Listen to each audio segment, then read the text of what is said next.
It Was Almost Real, the Pro Wrestling History Podcast, Episode 22.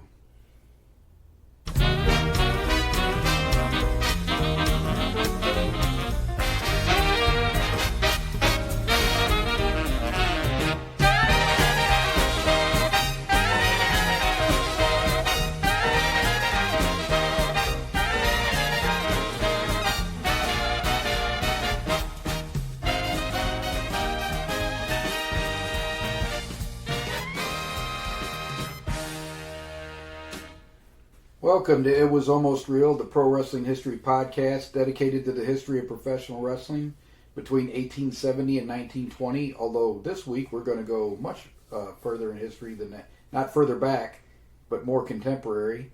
And since the Muhammad could not come to the mountain came to Muhammad, and back in studio this week I have my cousin Dan, who we went to the wrestling matches together in the 80s and the 90s. So we're going to talk about in this bonus episode, this is going to be released on Monday, April 24th. And in this bonus episode, we're going to talk about the ways in which professional wrestling has evolved since we started watching wrestling and became fans. For me, it was 1978 or 1979 watching wrestling at the Chase in St. Louis. When did you remember watching, Dan? I tell you what, I would have to say it was probably 83, 84, because I remember I was in grade school starting to watch it. Especially, I remember one of my first matches I ever saw on TV was UWF. Oh, yeah, so that was 85, 86. Yeah. Sorry, we had a minor interruption in the studio. UWF came on KDNL Channel 30, one of our local affiliates. And then after that went off, WCCW came on. And then after that, you switched to another St. Louis local affiliate, KPLR, and they ran WWE. So Sunday mornings before cable were always 3 hours chock full of wrestling from other parts of the world. So yeah, I remember.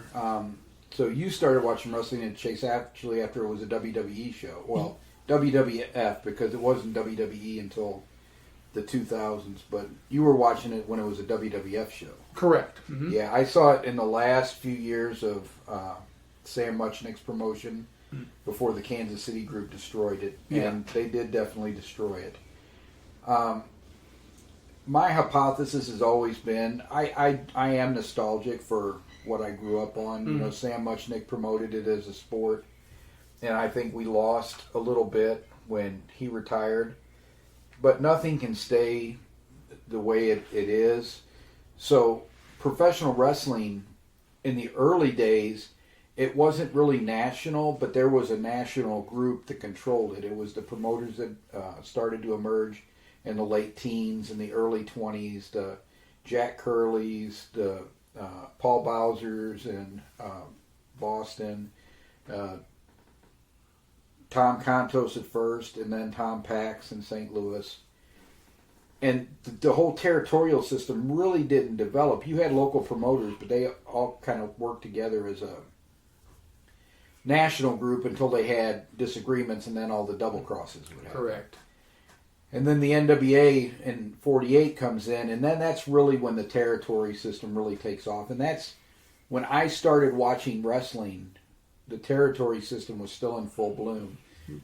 You didn't get shows from other parts of the country. And I remember coming down to see Grandma in like 81 down here in Scott City. Mm-hmm. They had cable already. We didn't get cable in the city till 1986. Right. But they had cable down here, and they got Georgia Championship Wrestling. And I remember watching an episode or two of it and thinking, oh, this is kind of neat, but I still preferred St. Louis wrestling, a little bit more sports-oriented, a little less of the brawls and the blood and all of that. For you really were coming in when this territory system is dying. Within just a few years, most of the territories were gone. Yeah, Vince McMahon really killed off the territories for us. I mean, he bought... he came into... Well, he bought St. Louis. He definitely killed it. Yeah, yeah. He took over, Sam Muchnick, and then he started taking over, various other territories, and then he finally outed AWA, and was getting all their announcers and all their wrestlers from them, and basically he took over wrestling. WCW, or what became WCW, Bill Watts promotion. He was the biggest challenger down there, and he was still putting on good matches. But as you know, they had they didn't have a very good booker at the time. Yeah. and I've always said that someone was going to go national. When you had cable television coming in the late 70s and early 80s, and it was Georgia initially, and that did cause friction within the NWA, because they're like, well, if you're going national, you're going to start cutting into my business and my territory. But someone was always going to go national. That didn't necessarily mean that they had to take the tack that Vince had, which is, I'm going to put everybody else out of business and I'm going to be the only company. Correct. But someone was going to go national. So wrestling was going to change, regardless of whether Vince McMahon Jr. came around or not. There was going to be some changes. And I think that wrestling couldn't have continued. Now, that doesn't mean it had to become what it is today, which is a combination of gymnastics and bad acting, bad comedy. Yeah. But it was going to evolve into there was going to be at least one national company if there weren't more. And, for a long time, there were two. Right. You had Jim Crockett Promotions, which became WCW. And then you had WWF, which eventually became WWE. You had two national companies. So that was always going to happen. One of the other things that I think happened to wrestling, so Vince tells everybody, because he don't want to pay commission taxes anymore, this is a work business, it's an exhibition. A lot of people already suspected or knew, but he came right out and said it. But the whole system of kayfabe and not letting people know that wrestling was work, I think also would have been adversely affected by the rise of MMA in 1993. Yeah. Because let's face it, particularly in the early years, maybe even the first 10 or 15 years, jiu-jitsu players and wrestlers dominated the UFC. So people saw a lot of what what a lot of contested, legitimate contests and grappling looked like. Right. They were going to start seeing through the wrestling if they weren't already. And you could see through it, but they did a much, much better job of hiding it in the 80s and even the 90s. So my own fandom, I was a big fan in the 80s. I never liked WWF. There were people I liked. I liked Roddy Piper. I liked Paul Orndorff. But in general, I did not like WWE. I found it to be cartoonish. I much preferred Jim Crockett Promotions, but Jim Crockett Promotions was my third favorite promotion behind World Class and UWF, which was Mid-South before that. Right. And I got World Class very early on, and we saw the Von Erichs in St. Louis very early on. So I was much bigger fan of World Class. But now, in hindsight, when I go back and watch the shows, Mid-South was a much better wrestling show. Oh, yeah. WCCW, World Class Championship Wrestling, it really hits its zenith in 83 and 84. When the Freebirds come in late 82, 83 was really big. 84 is pretty good, but once David dies, that promotion already starts to show some issues right after David Von Erich's death. Right. And that's about the time, that's about the time I started watching the WCCW, is right after he died. Right. I never did personally see David Von Erich on TV or in person wrestle. And to me, still to this day, he was the greatest of the Von Erichs. He didn't have the physique or the charisma of Kerry and Kevin, but in the ring, I think David was head and shoulders above everybody else. He would have been the world champion had he lived. Yeah. He would have been the one in the family that they put the belt on, even if it was for a 1-year run or 6-month, whatever transition in between Flair and some of the... He would have had the run with the title. Harley Race said that he would have been the world champion. Yeah. At some point. But I preferred those over... So when it emerged when it emerged Jim Crockett Promotions versus WWF, I was a Jim Crockett Promotions fan. but I was really kind of disappointed because the other groups that I really liked were going away. UWF was bought by Jim Crockett Promotions, mishandled. Mm-hmm. It went away. I became a big MMA fan when that first started coming out. So that affected my fandom as well. Mm-hmm. And one of the things I always tell Caleb is, because Caleb knows a lot about legitimate grappling because of judo and watching MMA growing up, he didn't watch professional wrestling growing up. So I started to introduce him to some of the older stuff that I was a fan of. But I told him, I cannot recreate for you all of the conditions that were there when I became a fan, because you have everything that's ever been filmed pretty much at your fingertips now. Right. You know, because he has Peacock and he has YouTube. Mm-hmm. I said, you can see just about every wrestling thing that's ever been filmed. Right. I said, we didn't have that. I said, and you didn't skip over stuff. Like, I remember when I had the network before Vince came back, and I said, no, I'm done. Right. I could watch WWE programming, the 8 hours of programming, between 30 minutes to an hour, because I would just watch the things I was interested in. Right. Which was usually the bloodline segments, and if there was a good match in there, like the match you're going to talk about in a little bit. Right, yeah. If there was a good match in there, I'd watch it. But I could get through that. But I told him, I said, I would never have done that in the old days. No. Because we didn't get VCRs until 85 or Right. 84, Christmas 84, we got our first VCR. We didn't have cable till 86. Right. I said, there was no way to rewatch any of this. I said, so you watched that show when it was first run, and you ran to the bathroom as quick as you could in commercials, because if you missed it, you missed it. It wasn't being replayed. And if you was out of town, you was just SOL. Yeah, that's right. You missed it. If you missed it, you missed it. You were out. So that's one of the challenges, I think, besides MMA and besides the way the wrestling business evolved itself. The other challenge now is the technology. Everybody has everything in the world at your fingertips. Mm-hmm.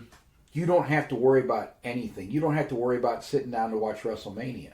Right. You can watch it 3 days later, and you can skip over all the stuff that you don't want to watch. Exactly. When that first WrestleMania came up, I went to the bar with Dad, and we watched that card at his bar. Yeah. Because he knew I really wanted to see it, and he said, hey, they're going to show that at the bar that I go to. Do you want to go? And I'm like, yeah, I want to go. Right. Now, of course, I was disappointed because Mr. T and Hogan won, and I wanted Piper and Orndorff. Well, of course, yeah.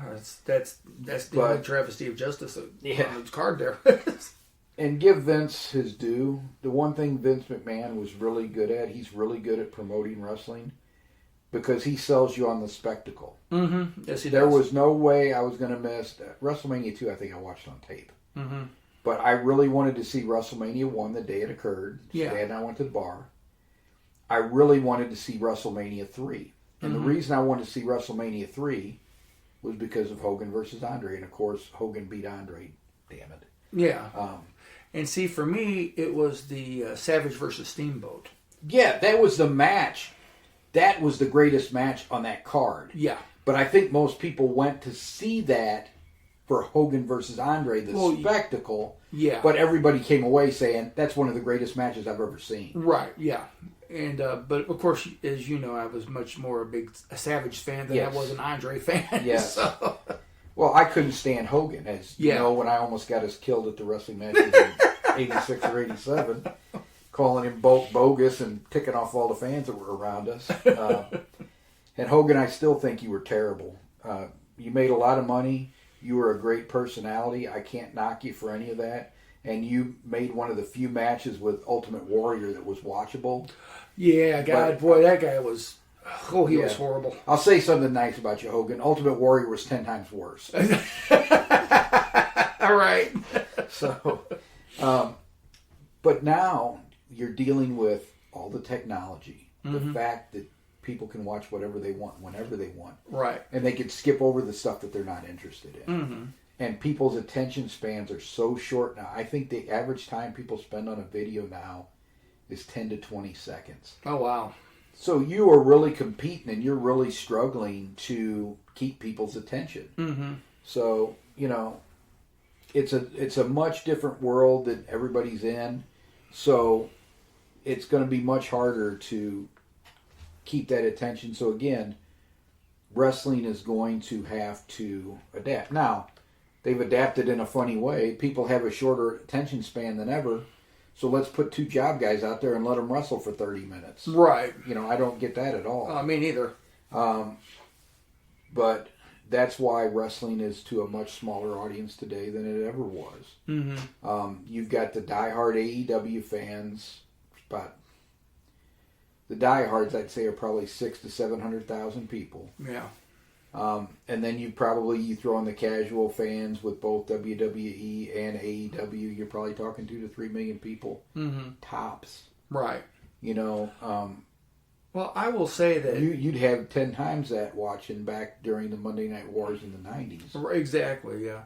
And I tell you what, and this is probably a different show, but I unbiasedly watched AEW to give it a chance, and it was just horrible. It was just horrible. And I mean, there's probably out there people that will disagree with me, but they will. But I did give it a chance, but I just couldn't watch it because it was so bad. Yeah, and the reason I think it's bad, and you can elaborate on what you think, is to me it doesn't make sense. The things they're doing, they do a lot of cool moves, but they don't make any sense in the match. And if you hit somebody with a devastating kick that would take their head off in real life, and they jump back up without even selling it and go into their next set of moves, you just take me completely out of it. Right. That the obvious cooperation I see nowadays, and AEW is not alone in it, although they have a real bad problem with it. And that is when you see obvious cooperation for some of these moves, and you see it in WWE, you see it in AEW, they're not alone. That's what takes me out of the match. Right. Yes, I know it's entertainment. Yes, I know they're working. We all know they're working. But if you sat there and when Ivor the Boneless is getting ready to stab somebody, the other guy grabs the sword, moves it directly in the middle of his chest, and then goes and nods at him so he can stab him with the sword, you're going to be completely taken out of that movie. Right, yeah, exactly. If you want to make the claim, hey, we're just entertainment, we're just doing, things like they do in the movies. Okay, then do things like they do in the movies. Right. In the movies, they don't look at the camera and wink and, play around and goof off. Oh, kind of like Guerrero did. Yeah. Eddie did in the days of WCW. Yeah.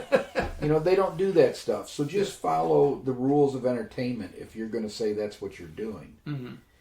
But the lack of the territories hurts the in-ring product. Oh, absolutely. And you look at a lot of the people that came up through the developmental system that weren't in the independents, and they're not particularly good in the ring. Right. The best people in the ring over the last 20 years have come from the independents. I'm talking about Bryan Danielson. I'm talking about CM Punk. I'm talking about the guy that's a phenomenal physical player. He was Cesaro in WWE. Claudio Castagnoli. Yes. They all come from the indies. But along the way, they worked with enough people that knew what they were doing that it isn't just a bunch of moves. It tells a story. It moves you through the thing. A lot of the independents have the bad habit of they just think of wrestling as moves, and they just do a lot of moves, and they cooperate with each other, and it takes people out of it. Right. It doesn't make any sense. The people that have just come through developmental, they've got decent fundamentals. Almost none of them are great wrestlers. Yeah. And they do that homogenized WWE system that is also really high on bad comedy that Vince McMahon thinks is funny. And one of the biggest problems with WWE is now they have a crazy man at the helm once again. Yes. And when he came back, I said, I'm done. Because I knew no matter what he said, no matter what they say in all these press conferences, Vince McMahon is not going to keep his hand out of creative. No, because he's too much of a narcissist. Yes, he's not going to keep his hand out of that company. He was going to get back involved, and he was going to get back involved with creative. Oh, absolutely, yeah. So... And, that's the thing that I don't appreciate. I mean, back in the day, Dusty Rhodes cutting the Hard Times promo. Ric Flair, who was, a jet stealing, limousine riding, kiss stealing son of a gun. Woo! People don't talk on the mic anymore. They don't cut promos like that anymore. And to me, that's part of the story, because I'm wanting to see somebody kick Ric Flair's rear end next week because he's out there looking, being an a-hole. Yeah, and talking about them and their wives and their kids and everything else. Yeah, exactly. They could talk people into the building. You don't see that as much anymore. The great talkers tend to be people that aren't in the ring, like Paul Heyman. Yes. Mm-hmm. And I will say something about AEW. There were a couple of times that I watched what they were doing with a couple of people. Mm-hmm. The way they handled Hook initially was flawless. Mm-hmm. Until they started having him working with Danhausen, and now he's working with a few other people that he shouldn't be working with. Mm-hmm. But initially, that was flawless. Mm-hmm. Yeah. And the way they used Malachi Black, who is Aleister Black in WWE, initially, I'm like, Tony gets it. Yeah. Vince never got it. He didn't have a clue how to use Malachi Black. But I'm like, Tony gets it. Yeah. And then they had Cody beat him right before Cody leaves. Mm-hmm. And then what they've done with him with the House of Black and that makes no sense whatsoever. You're right. And they've got Buddy Matthews now. He was Buddy Murphy in WWE, who I thought was a great talent in WWE. Him and Malachi Black, who's Aleister Black at the time, had some of the best matches I've seen in the last 5 or 6 years. Okay, yeah. In WWE. Mm-hmm. As a matter of fact, I hadn't seen I can't remember which. It wasn't Extreme Rules, but it was around that time frame of the year. Mm-hmm. And I hadn't seen the match yet. And I hadn't seen the card yet. Okay. Mm-hmm. And I was at one of the kids' birthday parties, and Ron told me, hey, there's only one match on there worth seeing, but you got to see it. Yeah. And it was that match between, at the time, Buddy Murphy and Aleister Black, who are now Malachi Black, but right. Buddy Matthews. And they're in the same group, the House of Black. You got a 3-person group, and it doesn't make any sense whatsoever. Mm-hmm. And I'm like, you had it, but then you lose it. Yeah. And I think that's the whole story of AEW. Now, maybe Tony's getting it a little bit, because I understand that despite the feelings of the executive vice presidents, they're getting ready to bring CM Punk back. Yeah. That will help that company tremendously. Oh, yeah. Because you get your biggest star back, the person that can pop you a big number on the pay-per-view, and who can help people if they're willing to be helped. Right. Now, I know I've heard that, he can be acerbic at times and stuff, but I've also heard from a lot of people in both MMA and wrestling who love him. Yeah. I think he's very helpful. Mm-hmm. So, I've always said most high performers are prima donnas, and you've got to work around that. And that's what I was saying. I just hope that when he comes back, he doesn't bring a toxic atmosphere with him. Yeah. Because I think last time CM Punk was with it, and the whole brawl backstage with the Young Guns and was it the Young Guns or Young Studs? Young Bucks. Young Bucks. That was all very. They would love to be the Young Studs. Yeah, they're the Young Bucks. But, I think that it was just a very toxic atmosphere at that time. At Ring of Honor, I didn't think they were that bad. But they would do stuff at Ring of Honor that didn't make sense. One of the things I think they have the bad habit of doing is they do everything they can in every single match. And they do moves that should paralyze people, and then they hop back up and get into the next spot. Right, yeah. But I actually enjoyed some of their matches when they were in Ring of Honor. Oh, okay. Kenny Omega, I have not liked any of his stuff from the United States. Yeah. But if you go back, I'm trying to remember the name of the gentleman he wrestled. There was a match from the mid 2000s or early 2010, 2011 with a Japanese wrestler, and they did moves I've never seen before, and it was a compelling, interesting match. Yeah. So I think some of the things that he did in Japan were pretty good. Right. But I haven't liked any of the stuff I've seen. And he's getting older. Maybe his body's just so beat up from from Japan. Right. And that Japanese style. Maybe he just can't do it. Japan's Japan is a about tough 3/4 place. shoot. Yeah, I was going to Yeah. say. It's about 3/4 shoot. So, your body usually, Doc, Gordy, all those guys. Oh, yeah. They were really beat up and worn out by the time they got in their 40s. So, for my fandom, so in the late 80s, I was starting to kind of lose a little bit of interest. I'd come down here and we go to see the matches in the late 89, early 90s. And then there was a period from like 91 to 93 or 94. I really wasn't watching. Yeah. But I started watching again in 93 or 94 when Bret Hart started to emerge as a world. And that actually happened when Flair was there in 91. Mm-hmm. And I saw maybe a couple of their matches, but I really wasn't watching during that 2 or 3 year period. But in 94, I started watching again. Because Bret Hart was going through his second round as champion. Yeah. And the matches I thought were great. And Vince never had the best wrestling, but I think in the mid-90s, WWF had the best wrestling. Had nothing to do with Vince, though.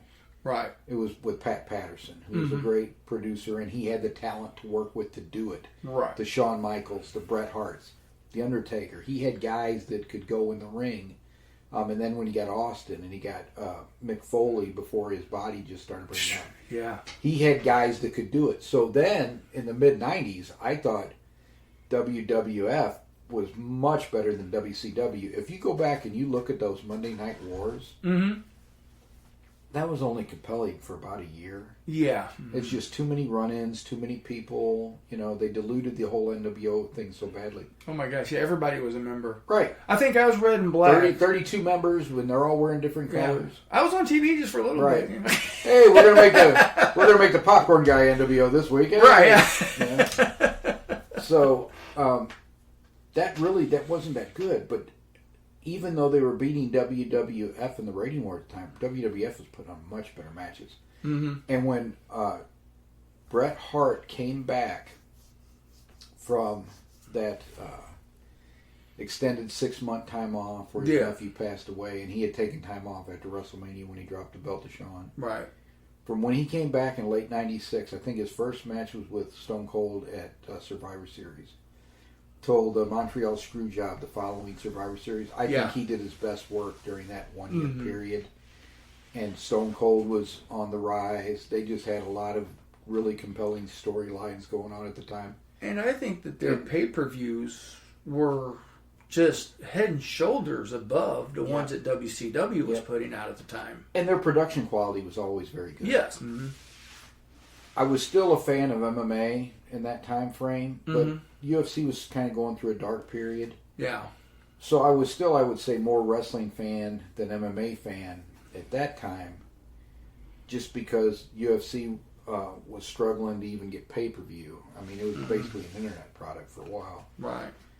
And then I was enjoying what WWF was doing. And eventually they put WCW out of business in 2001. I continued watching for a few, but I was starting to dislike the product, and I really wouldn't let my kids watch it. Yeah. Because during the Attitude Era, there was so much violence towards women. I didn't want my son seeing that and thinking, oh, yeah, this is okay. Yeah. And then in 2005, for me, two things merged.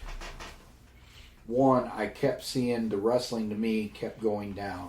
The writers' involvement with professional wrestling starting in the early 2000s was not a good thing for the product. Right. Lots of stupid storylines.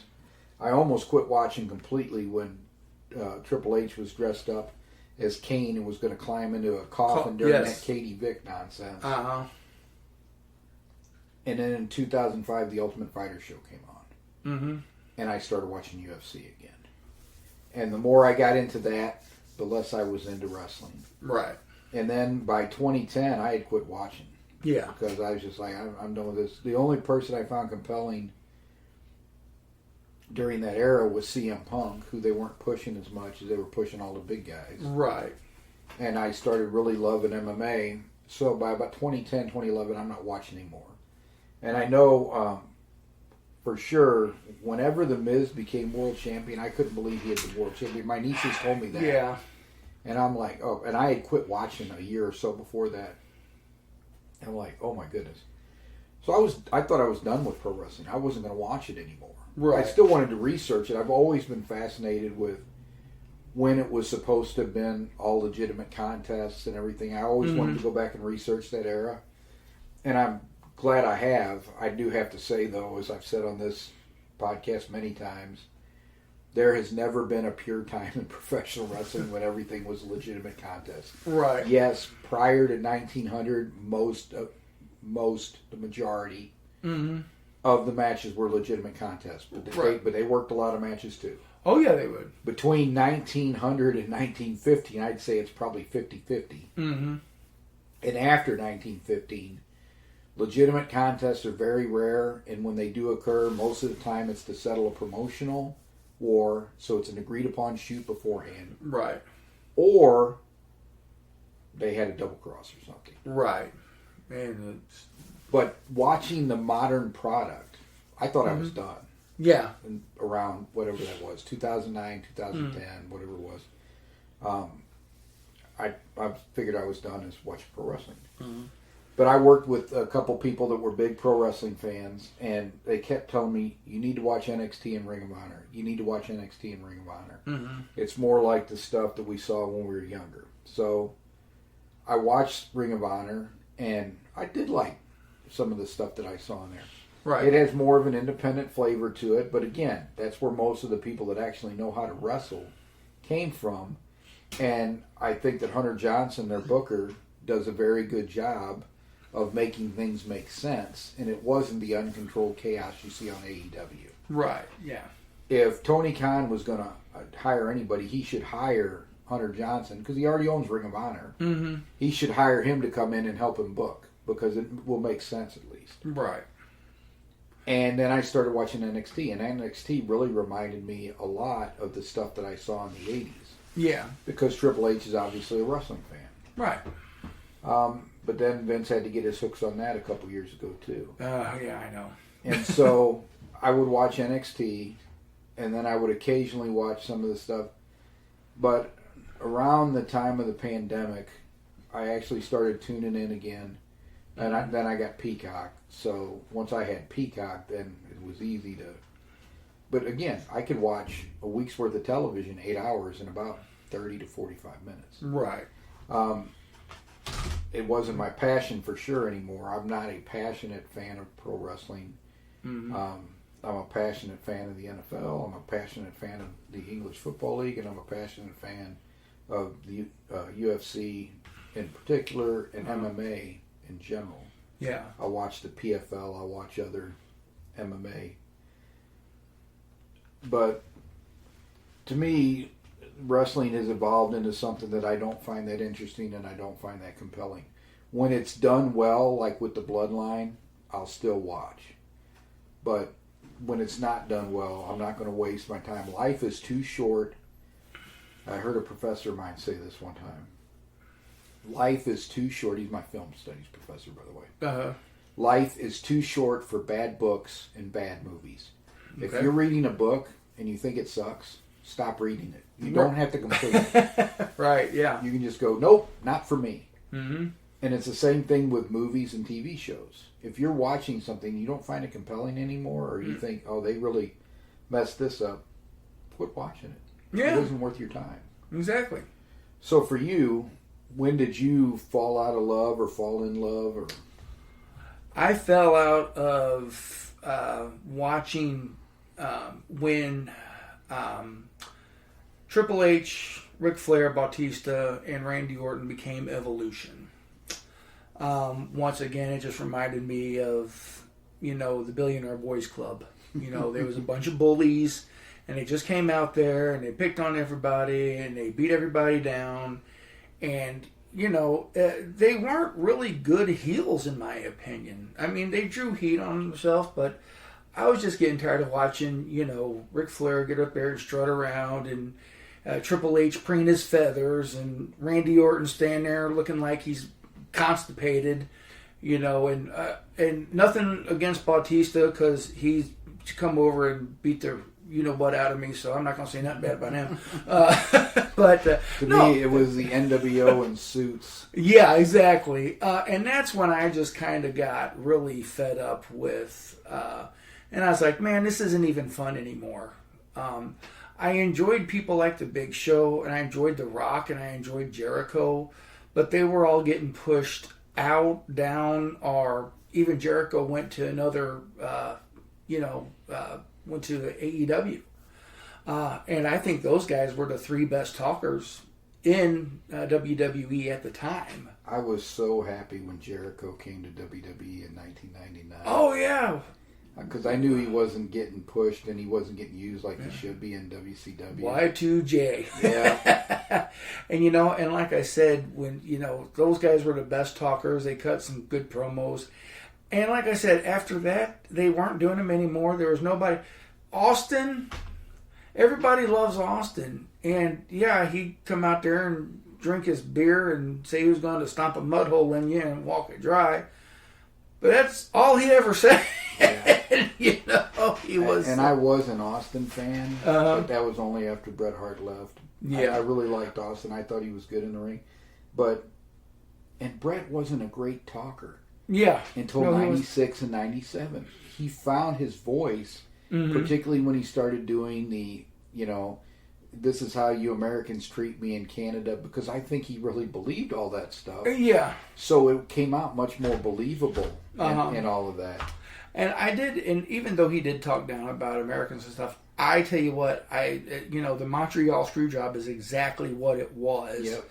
It was a screw job, and that was another thing that made me lose respect for McMahon and Michaels, because it's like, oh, we won't let you, drop the title in your hometown, and then, wow. Lied to him and then double crossed. And that's where that double crossing comes in that you was talking about. So they had to double cross him the way they did because Bret would have whooped his behind. Oh yeah, he would have. Mm-hmm. If we weren't trying to keep this clean, we would have said what we really thought. Right. But yeah, there's no way he could have beat Bret Hart in a million years. So they had to do it the way they did it. Yeah. Because Bret could have picked his teeth with Shawn and McMahon. Yeah, exactly. One of the funniest things I ever said, I'm sure he believed it. Mm-hmm. And I'm sure that the average guy at that time, who's in his 50s, if he would have messed with Vince McMahon, would have got his butt kicked because Vince always kept himself in tremendous shape. Oh, yeah, he did. But Vince is 50-something years old, going against a 40-year-old, super in-shape guy that was stretched in the dungeon his whole life. Yeah. Vince, I don't care what you thought. Bret would have always kicked your butt, and he could have picked his teeth with both of you two. Yeah. So they had to do it the way that they did it. Just because you're built and you're strong doesn't mean you're a wrestler. Doesn't mean you can fight. Right, exactly. I've seen some great-looking MMA fighters look like Greek gods just get beat stupid by somebody who looked like an accountant. Because they have great technique and they know what they're doing. Exactly. So you fell out of it before even I did, because Evolution would have been, I don't know, somewhere around 2005-ish. Yeah, somewhere around there. Yeah. And it was just, like I said, I was like, well, you know what? Wrestling has run its course for me. Yeah. And really, like I said, I didn't start getting interested back into it until 8 months ago, when I was, me and you started talking, after what was the health crisis and stuff, that's when I subscribed to the Peacock, I should say, to watch it. But then, by the time the Elimination Chamber comes out, here comes Vince, and he's sticking his thumb in everybody's pie again, and it was trash. Yeah. It was... And I knew he was going to do that. As soon as he came back, I was like, I know he's going to do that. The whole reason Cody didn't win the title was because Vince is back, and Vince changed his mind.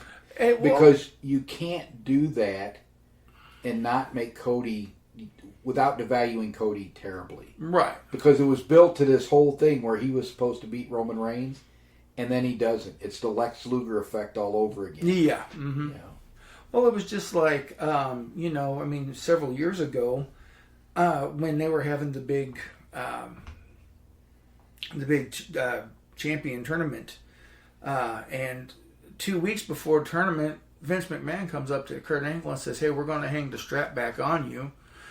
Kurt's over the moon. He's like, "Great, I'm going to get it to second run as champ." Oh no. Then 5 days before, it's like, "Oh no, we're instead we're going to give it back to Jericho." And it's just like, will you make up your mind and go with it? And they said that he was always like that. He was always change his mind. He'd get up and he'd get a wild hair one day and change his mind. And that's when they loved when the show was shot 3 episodes at one time because Vince couldn't change his mind. Right. But now that it's live every week, they tear that show format sometimes up the morning of the show. Yeah. Which is no way to run a creative business. No, it's not. And like I said, and like I said, I don't watch anymore, but I keep abreast of it. I watch a 15-minute kind of recap of what happened. A couple of weeks ago on Raw, they started playing Seth Rollins' song. The crowd's singing it. There's no Seth Rollins. And now Becky Lynch has went back to Rebecca Quinn on Twitter. She's marked out all of her WWE stuff on her Twitter page. So where's she going? Yeah. There's been squeaks about Damage Control is going to bring a different third member in now instead of Bayley. So is Bayley going to leave now? Right. It's just... Because who wants to put their faith in Vince McMahon at this Exactly. point? I'm sure most people would be comfortable putting their career in the hands of Paul Levesque. Yeah. I don't think very many people are comfortable putting their career in the hands of a crazy man, who looks like every B movie villain you've ever seen. I'm just going to go off on an aside here. If you're going to dye your freaking hair, try to fool somebody. If you were gray-headed on Friday, don't show up Monday at work and now your hair is black. Jet black. Shiny black. Yeah. It's like... black hole black. Hey, why don't you fade that in slowly and try to fool us instead of 2 days later? I was gray-headed on Friday and today, Right. With a mustache. Yeah. And caterpillar eyebrows to match. A bad 1920s villain's mustache. It's like, okay, with all the things you've been accused of in the last couple of years, which you've done, you're not being accused of them. It's all come out. It's basically been whistleblowing. And you come walking around with that mustache, looking like every cheesy 1920s villain that would be like, "Hey, Gorley, come here and let me talk to you." Yeah, it's like, I'm expecting to see Dudley Do-Right come around the corner and try and put the freaking handcuffs on this guy, Vince, there's lots of evidence that something's not going on right there, Chief. I think it's called dementia. So, just to sum up, I think we both recognize that wrestling was going to change from what we liked in the 80s. Yeah. But it doesn't necessarily mean that it would have completely turned us off, because I know the difference between a worked exhibition and a legitimate contest. And I hope to God that the people running this joint company now know that difference too. I talked about in the last podcast in my intro, I hate this merger of UFC and WWE because the reason the UFC has legitimacy is because they have doggedly tried to make sure no fixed fights. Yeah. I think that they did have one early fight that was not fixed, but there was a gentleman's agreement not to punch each other. It turned into a grappling match. Yeah. But I don't know of any fixed matches, although they did just have a gambling scandal within the past couple months. However, in Japan, with pride in these other organizations, there have been fixed fights. And if there's ever even the whiff of fixed fights in UFC, it will no longer be the most popular new sport around. People will flee that in droves because the reason people like me left boxing 15 years ago is I got sick and tired of seeing guys win fights and lose the decision. They don't fix fights anymore by having somebody take a dive. You fix fights now by fixing the judges. Yeah. And it was not long after Dad died, because he was the one that introduced me to boxing when I was 12 or 13. And just to be perfectly clear, when I say my dad, I'm talking about my stepfather who introduced me to boxing and everything. So when he died in 2008, I was still watching boxing. Yeah. And I was watching, it was an ESPN. Teddy Atlas was still on there. I think it was after Dad passed. Mm-hmm. And it was obvious that the other guy won the fight. Mm-hmm. And those judges, 3 judges, had that fight 8 rounds to 2 for the guy who obviously lost. Yeah. And Teddy Atlas lost his mind and started saying we need a National Boxing Commission, which he's 100% right. Oh, yeah, absolutely. But that's why I quit watching boxing. I'm like, I'm done with this. I'm tired of them fixing these fights for these up-and-coming fighters that they're representing, because it was always the same promoters and managers. You'd see these goofy scores on. Mm-hmm. That's the same thing that'll happen to UFC. Well, so they better make sure that they keep those two as separate as they possibly can. Mm-hmm. If an aging MMA fighter retires and wants to go to WWE and can make money, God bless him. Mm-hmm. But I don't want to see it the other way, unless it's a CM Punk situation or a Brock Lesnar. You got somebody with legitimate credentials, or you've got somebody who wants to legitimately train and try it. And CM Punk lost both of those fights. Yeah. But give him credit for getting in the ring. Most people ain't got the guts to get in that thing and have a cage door shut behind you and fight a professional MMA fighter. Well, that's like I was telling you today that I was like, oh my God, I didn't know Matt Riddle had been an MMA fighter. Yep. And a fairly talented one. He won most of the fights he was in. He was on a season of Ultimate Fighter, too. Yeah. But you're regressing back to the boxing. You know, when I quit watching boxing was when George Foreman fought Axel Schultz in Las Vegas. And I want to say that was close to 1990 or somewhere right in around there. Axel Schultz turned George Foreman's head into hamburger meat. I mean, it was obvious that Axel Schultz had smashed George Foreman to pieces. And did Foreman get the decision? And Foreman got the decision. Yep. That's how fights are manipulated today. And I went, that's it. Yeah. I can't remember who the fighters were on that card. It was ESPN card. Mm-hmm. Teddy Atlas was the commentator. Yeah. And I'm like, I'm done. Right, I've had enough of this. I'm not going to sit here and watch a fight and see who I obviously knew won the fight. The kid won all 10 rounds. Yeah. It was not even close. Yet they gave the person who got his butt handed to him 8 rounds. 8-2. Well, I'll tell you what. And it was 8-2 on all 3 scorecards. So did all 3 of you leave your seeing eye dogs in the back? Or is there something else going on? Oh, there was conversing, during commercial break or something. Yeah. Now, I'll tell you what, we're going to give this one to the other kid. Yeah, let him make look like he's making a good show out there. I don't think you can do that in UFC, because I think they put the judges on like the 3 corners, which is what they should always do. Oh, yeah. Boxing or anything else, that's what we do in TKD. Yeah. You'd put them on the corners. Same thing in judo. Mm-hmm. There's one judge on one corner, there's one judge across on another corner, and then you have the referee in the center. In the center, yeah. And you're absolutely right. That's how it should be. Yeah.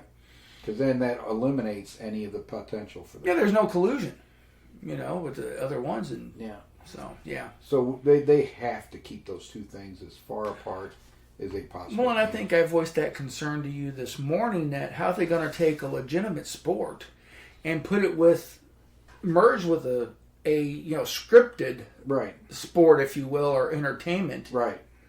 And a scripted performance and a legitimate sport. Yeah. How are those two going to mesh? Because I'm with you. I don't want to see, Seth Rollins all of a sudden coming over to MMA and fighting Conor McGregor. Right. As I don't want to see, Conor McGregor going, to WWE fighting. Unless he's retired and he's done with UFC altogether. Yes, exactly. And he's going to have to put on some weight. Yeah, he will. Or go to AEW. Yeah, true. And a couple of guys will look up to him. Yeah. I'm going to just leave that alone. Well, I told Caleb one day we were sitting there, and I showed him one of the matches. Uh-huh. And, Caleb is 6'2", probably. Yeah. And he looks at that, he goes, Dad, I think I'm bigger than every one of those guys. I said, I think you're bigger than 75% of the roster. Right. Think about the only And one. it should not always be about size. Mm-hmm. And I don't think it is when you have a CM Punk or when you have who are some of the smaller. I'll tell you, have you seen Adam Cole lately? He is the incredible shrinking man. He must have lost 15 pounds. Adam Cole? And he was slight to begin with. Yeah, he was. But even with all the weight he's lost, he should put some weight back on because it doesn't help his appearance. Yeah. But I can still buy him. Yeah. But there's others that look so physically ridiculous. I'm like, you got to be kidding me. Is it Brody King, the third member of the House of Black? The real big guy. Yeah. It was him and Buddy Matthews versus these two underneath, whatever you want to call them. Mm-hmm. They were enhancement talent in the past. Curtain jerkers. Yeah. They were out there, and it was so physically ridiculous.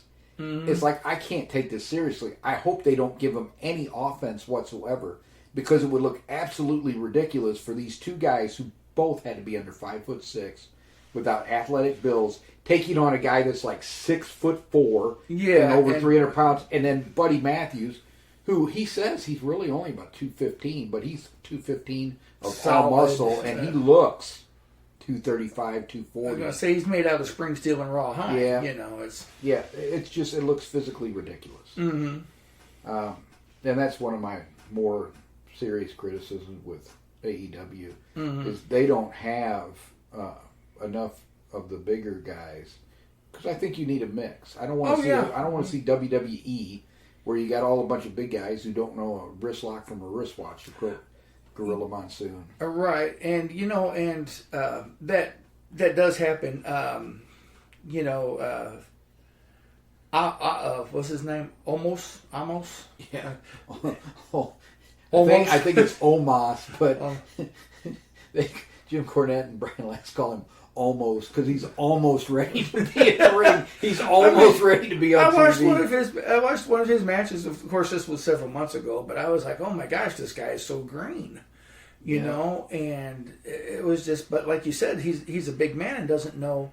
Now, the two. I will say, let's say something nice about him. Mm-hmm. He's green as grass. Yeah. But I've not seen him do anything dangerous that's going to kill somebody. Well, that's good. Because we've talked about people landing on people's faces, the stuff we've seen. Yeah. Ricochet. I think he was going to come down for a leg drop. But coming down, he got missed butt first, right in Sami Zayn's lap. God almighty. And you could tell Sami Zayn was hurt. Oh, yeah, he was. He folded up like, ooh. So, yeah, at least being a big guy and throwing people around, the only thing he could do is throw somebody down wrong and have them land on their head. I have not seen him do any of that. Right. But, yeah, if he was going to get up on the top rope and do a leg drop, I'd be like, not on me. Right. I'd be rolling right out of there. I mean, but you look at the two of the bigger guys. Now, once again, like I said, I haven't watched it in several months, probably January. But Drew McIntyre and Sheamus both, for big men, actually do a lot of moves in the ring. They do. When you had McIntyre is particularly athletic. Yeah. Hogan, he had 3 moves. Yes. A punch, a body slam, and a leg drop. That's all he did. Yes, I know. That's why I couldn't stand it. And, in the NWA, we got Ric Flair. Yeah. One of the greatest in-ring performers of all time. And then I go to the other channel, and it's punch, body slam, leg drop. And now I'm going to pose for 10 minutes. Yeah. And guess what? You got the 30th greatest body in pro wrestling right now. But, Hogan's going to really think I don't like him. Right. I tell you what, I think to Although he calling him bogus in '86 when he walked by, probably would have told him that too. And no pun intended, but I think the Claymore is one of the most explosive finishers in WWE. I really like him. I don't know why they took the title off him so quickly. I don't either. Because to me, Reigns is obviously the biggest star right now. Oh, yeah. But McIntyre could be right up there with him, and he is someone you could see beating Roman Reigns. Mm-hmm. You could see him beating Brock Lesnar. He has. Mm-hmm. I can't see a lot of other people beating Roman Reigns. No. I had a hard time visualizing Cody doing it. I was going to say, I couldn't do Cody Rhodes. Right. I didn't want to see Cody Rhodes do it, but the way they built him up, it's like he either has to beat Roman Reigns or he's going to look like the biggest dud walking. Right. And, after they did the whole vignette with him, how he, came over and then how he, half of his chest was hanging off of him and he worked through it and now he's all good. I was like, oh, geez, we're going to have another Rhodes as a champion. And they didn't. And I was like, well, you know what? Maybe Vince isn't as crazy as I thought he was. Oh, yeah, he is, but... Yeah. the problem is, though, because of the way they built him, now you've kind of damaged Cody. Mm-hmm. You're going to have to do especially after what happened with Brock Lesnar the week after. Yeah. It's like we've really changed our mind. We're going to take Cody in a different direction. Yeah. If Cody loses to Brock, he might as well ask for his release and start a new company. Oh, wait a minute. Because I don't think he's going back to AEW. No. I was going to say, oh, wait, he already did that, didn't he? Yeah. He got to ask for his release and start a new one. Maybe he can get with those guys. What was that thing, that short-lived attempt? Control Your Narrative? Oh, yeah. Maybe they're looking for another partner. So I don't know, Dan. I'm thinking that we made it pretty obvious that we are not fans of the modern wrestling product. We aren't. No. In fact, if we could go back to, like I said, I was calling one of my favorite matches. It was an NWA match in St. Louis.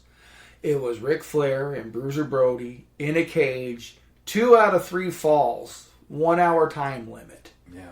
You're in a steel cage with the referee. There's no climbing out. There's no going through the door. You got to pin the guy in the ring. Yeah. In a steel cage. That was just one of the most awesome things that my mind could have comprehended, you know. And Brody and Flair pulled it off. Yes, they did. Because when you look at him, you're like, this little guy can't do anything with Brody, but they made it work and they made it look good. Yeah. Now Brody was always had the reputation of being stiff, but apparently he could work with Flair or whatever. But I think he had a reputation for being stiff when the promoters made him mad or a wrestler made him mad. Yeah, true. Which I told you, the project I'm working on right now. So, and this is going to be, we're getting ready to close up shop here pretty soon. So the next podcast is going to be when I had promised last. This is going to be a bonus episode. Episode 23 will come out on May 8th, and it will be on sumo wrestling in America. As I told you, I didn't even know this before I started the book. But there were sumo. There was one sumo match. Nobody dressed as a sumo though. One sumo match, and then a lot of matches with that as part of the mixed style rules. In the 19th century, the 1800s, a lot of the wrestling matches were mixed styles. So you'd have one fall catch can, one fall Greco-Roman, one fall maybe side hold, because a lot of the wrestlers were specialists in a certain type of wrestling. Right. Cornish wrestling, they wore jackets more like Sambo, because they would wear trunks with a jacket. Yeah. As opposed to, like a full gi. And when Matsuda came over, Matsuda had been a sumo wrestler. Yeah. So to kind of even the playing field, he wanted to wrestle by Japanese rules, which initially I thought might have been jiu-jitsu rules, but it's actually sumo rules. Sumo rules, yeah. So I'm going to talk about that in the next podcast. But Matsuda is more famous, and I think we might even have talked about this on one of the podcasts you were the guest on. Matsuda is most famous for almost getting killed by Evan the Strangler Lewis in 1886 in Chicago. Right, He put the front face lock on him, the guillotine choke. Yeah. And Matsuda's face turned gray. He held it on so long. Oh, jeez. And then they wrestled a month later, and the Chicago mayor had demanded the stranglehold be barred. And so Lewis tried to break his leg that time. And I always wondered, what did Matsuda do to make Lewis mad? Lewis had a vicious temper and a hell of a mean streak. So if you made him mad or you got cute with him, he'd hurt you. Yeah. He would do exactly what he did to Matsuda. And I'm like, what on earth did he do? Because I'm not, in any of the accounts of the matches, I have not found what he did in that first match that made Lewis mad. But I'm hoping I've got more sources now, because newspapers.com is expanding all the time and getting more and more collections. So I've got a much richer source to mine. Yeah. So I'm hoping to find out, but I do have a suspicion now, because in a lot of his early matches, he was warned for fouling because he would use his head to headbutt people. Mm-hmm. I guess it used to be in that sumo stance with your head down and rushing into people. You bang heads and arms. And right, yeah, absolutely. He was banging a lot of people with his head in his early matches in 1884. Oh, okay. So I'm wondering if he headbutted Lewis, because that would be enough for Lewis to hurt you. I was going to say, if you popped him in the sternum with that ball head. Yeah, well, and hit him in the face. Something like that'd be enough for Lewis to hurt you. Oh, yeah. So I'm hoping to be able to confirm that in the book. But, yeah, that's one of the things I'm wondering. So we will talk about Matsuda in the next episode. I hope you enjoyed our little walk down memory lane and why we were wrestling fans and why we really aren't anymore.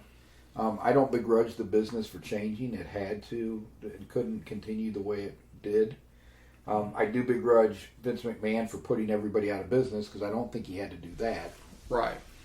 And I can't really say I'm that big of a fan of the product anymore. I definitely would not consider myself a pro wrestling fan anymore. No. In the 80s, I was a professional wrestling fan. Right.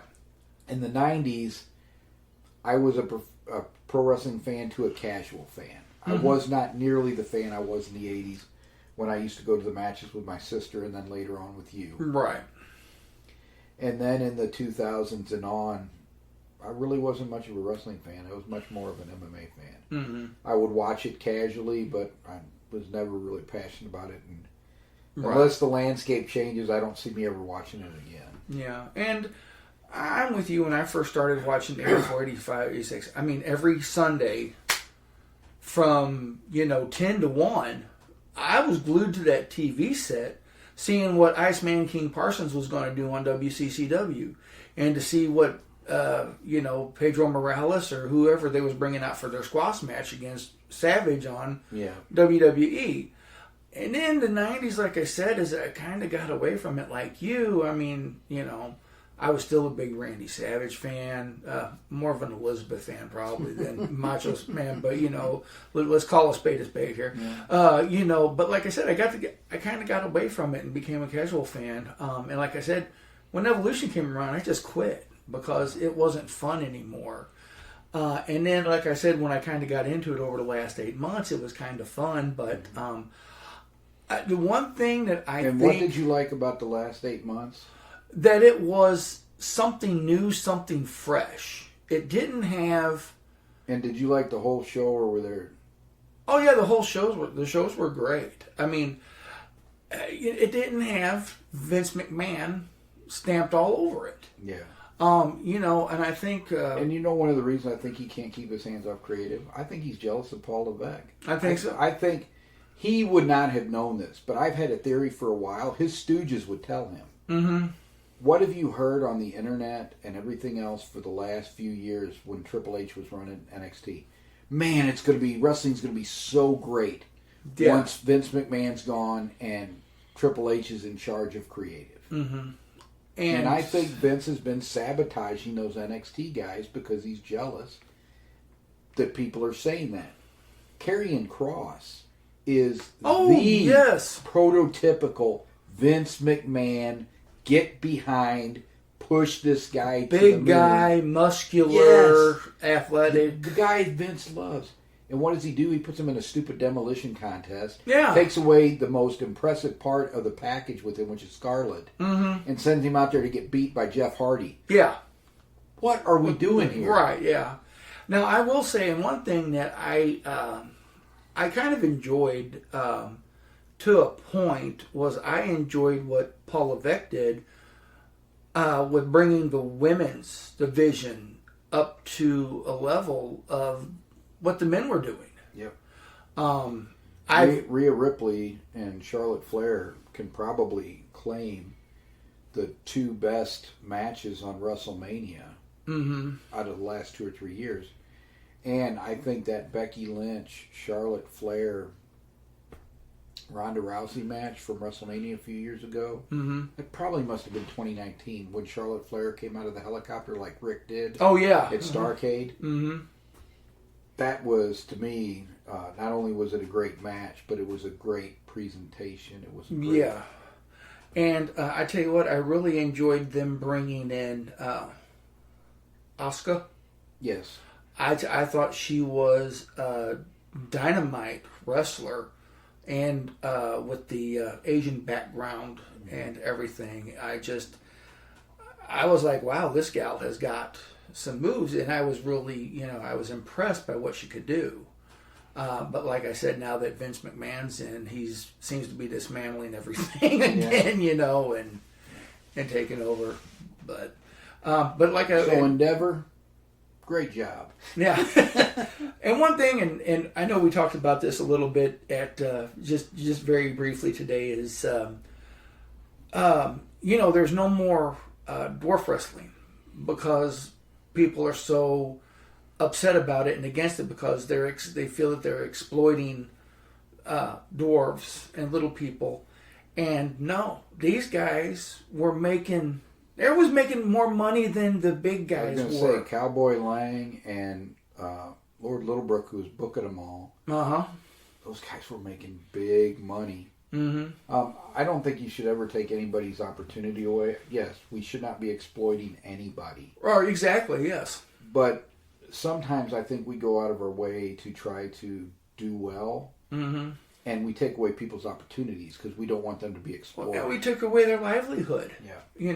One month they're in, they're traveling from city to city, getting paid, doing acrobatics basically. Yeah. Knowing that, okay, Lord Littlebrook, you're gonna a lot of companies too. Yeah. How many times you see him pull the referee's pants down? Yeah. And I wish that we could get some of that back, and like I said, but not exploit them. Right. Do it in a tasteful, manner that we're used to seeing. Well, I mean, so I read a book not long ago called Women in White Coats. Mm-hmm. I strongly recommend it. I wish I had the author's name right off the top of my head, but it was about the first women that went into medicine and all the prejudicial attitudes they faced and stuff. That's the same thing that went on with women's wrestling. Yeah. Mm-hmm. Women weren't allowed to wrestle for years because it wasn't ladylike and it wasn't the profession they're supposed to have. Mm-hmm. I think anybody should be able to pursue any profession that they want. Absolutely. So if women want to be wrestlers, women want to be MMA stars. No matter what, men should be able to pursue anything. Mm-hmm. People that are vertically challenged because they have dwarfism in it should have the opportunity to pursue the career they want. Mm-hmm. It shouldn't be shut off to them because people have their own preconceived ideas about what is right and wrong for other people. Right. Let people make those decisions. The only exception I make is children need to be allowed to be children. There should be the child labor laws. There should be those kinds of things. That shouldn't go on. Let children be children. Mm-hmm. But when it comes to adults live their life. Mm-hmm. And people need to be free to live their life the way they want to do it without everybody in the world sitting there judging them for, oh, you shouldn't do this or you shouldn't do that. Mm-hmm. You can't be this, you can't be that. Everything you've ever heard throughout history. Correct. That if this happens, if women practice medicine, this is the end of the world. It's never been the end of the world, and it's never going to be the end of the world. Right, exactly. Because I tell you what, actually in some branches of medicine, like as you know, I was one time a respiratory therapist, and I tell you what, at one time I was one of 3 guys in a department of 27 women. Mm-hmm. Women are doing a lot more out there, and some of the branches of medicine are being dominated by women. Yep, and there's not any profession that should be closed off to them. Exactly. Period. And I feel the same way about any other adult with whatever challenges they have. Right. So, but I think we have beat this one to death. We have. So, I think we're going to end it here, and I will be back on May the 8th with the Sorikichi Matsuda episode. who knows? I got Dan back in the studio. Maybe I can corner Caleb here in the next week or two. A lot of it has been my schedule. It's been a little crazy since I went back to the university, but hopefully I'm getting things back in alignment now. So hopefully you'll get just not hear me, but you'll get to hear other people. Well, maybe come July, August, you'll unfortunately get more of me. Probably, I'll be a little bit geographically closer. Right. Yeah, we'll be back in the same area code. So, but for now, thank you so much for listening, and we'll see you next time. Bye bye.